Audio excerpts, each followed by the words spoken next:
Okay, so I have two different random samples drawn from two different populations, and you're going to see these are going to be proportioned. So the first sample consists of 30 people with 16 having a common attribute. The second, 2,000 with 1445 having the same common attribute. Compare the results. So in other words, I'm comparing the proportions with a 0.05 and a 95% confidence interval estimate.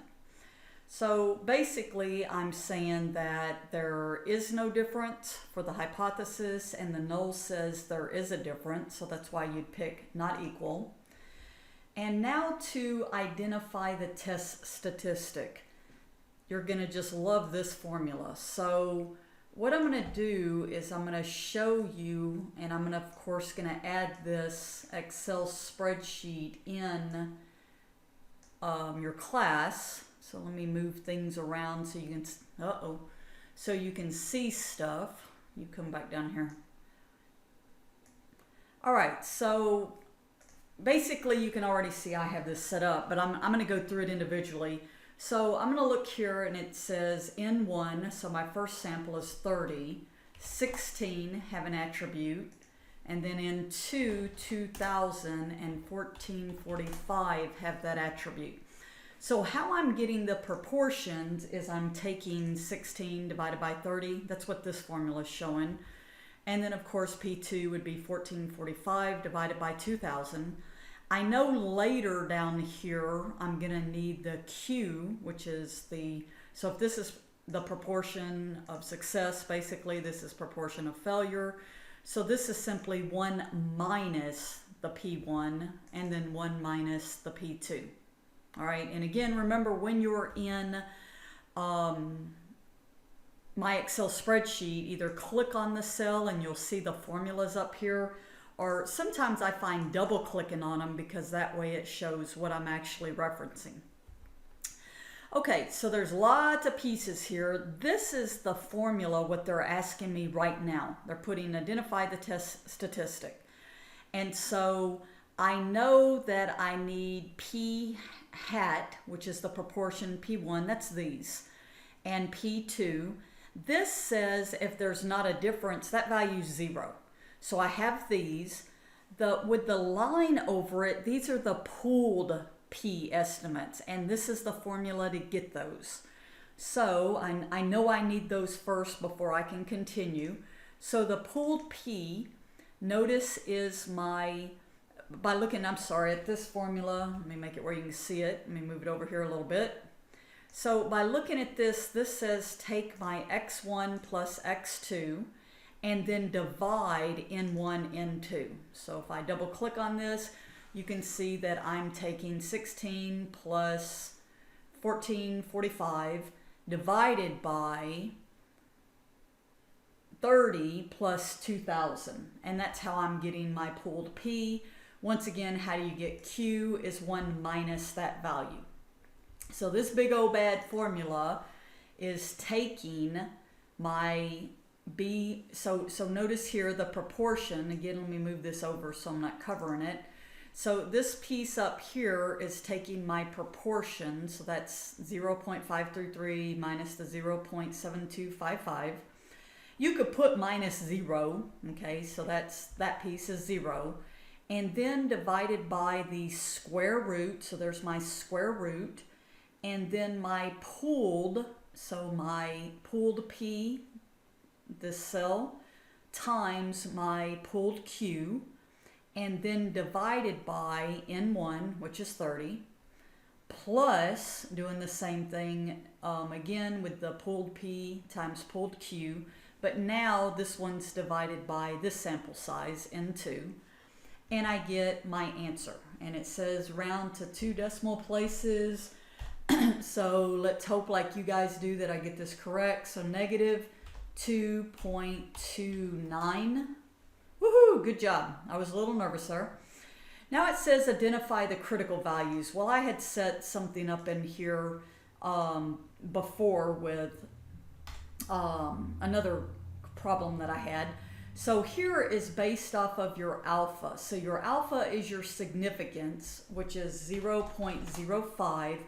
you need to divide that by 2, and then you could either use a table, or I'm kind of lazy and I use the norms inverse and then the probability that I want.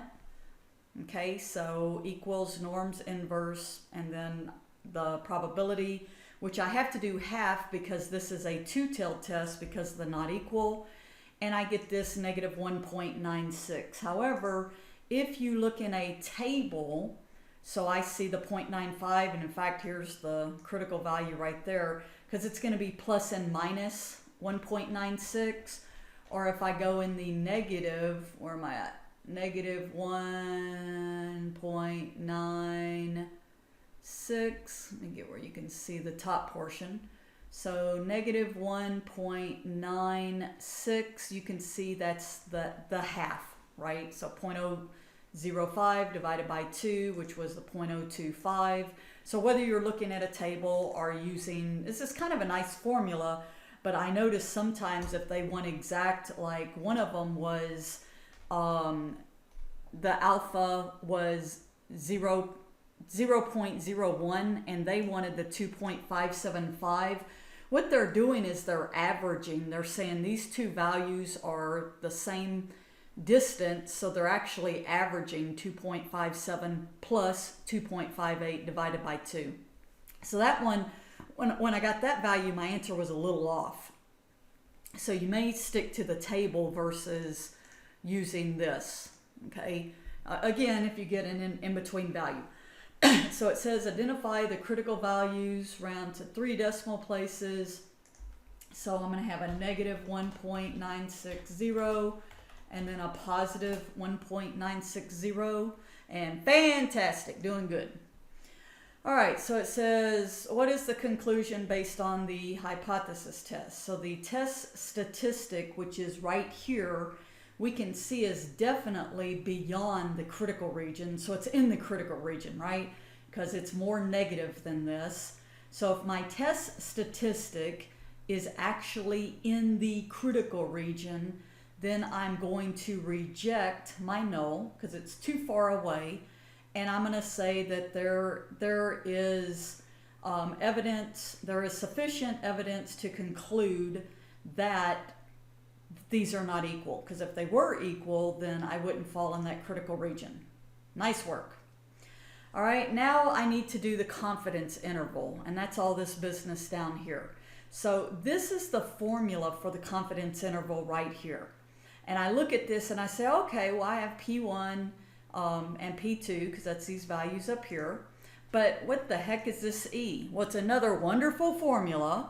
So here, and I need to check this because I probably make sure I'm referencing it. Here I find this piece first, and let me double click on it. Notice when you plug your Z in, you have to plug the positive Z.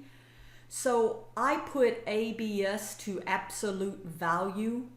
In other words, if I didn't do that, I would be plugging in a negative 1.96, but in this formula, you'd plug in just the positive value, and then everything else should be pretty straightforward. In fact, here I had not originally did my Q, so these values right here, in fact, I can just fix this, is that one, and I just manually did 1 minus. What'd I do? And let me hit enter and get this here.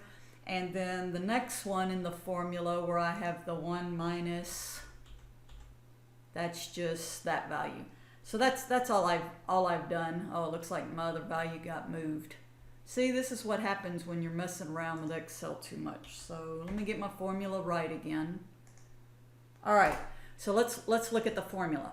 So the formula is 1.96 times the square root of P1 times Q1 divided by N1.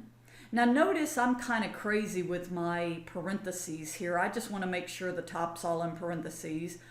And then the same thing here, my E3 times E4, which is P2 times Q2. I'm saying my cell references. and then divided by N2, which is the 2000. And so this gives me, and it says rounded 3 decimal places. Well, what you might do is just go ahead and change this up here so it rounds it for you. So all I did was move the decimal places. And once again, here I have formulas. I'm taking my P1 minus P2 minus my error. And this one right here, I'm taking my P1 minus my P2 plus my error. And so hopefully I didn't mess my formula up too bad, and I get negative 0.369, and I get negative 0.010. Whew, I was a little nervous there. Good job. And then basically here it's saying, is Z in this interval? Well, Z, I don't know why I said Z. 0. Well, no, because 0 is over here, right? Because these are all negative values. So since 0 is not included, this would be another reason that you would reject. So basically, you have a choice. You can either find the critical values to reject, based off the test statistic, or you could set up a confidence interval, and based off of your confidence interval, you can, if you don't see that value in there. So it says, how do the results from the hypothesis test and the confidence interval compare? Well, we get the same thing. So the results are the same since the hypothesis test suggests that P1 does not equal P2, and the confidence interval as well suggests the same thing. All right, so I know this was a lot, and this is why I think you will be happy that I'm going to post this Excel spreadsheet, because really all you'll have to do is change these numbers and it'll calculate everything for you.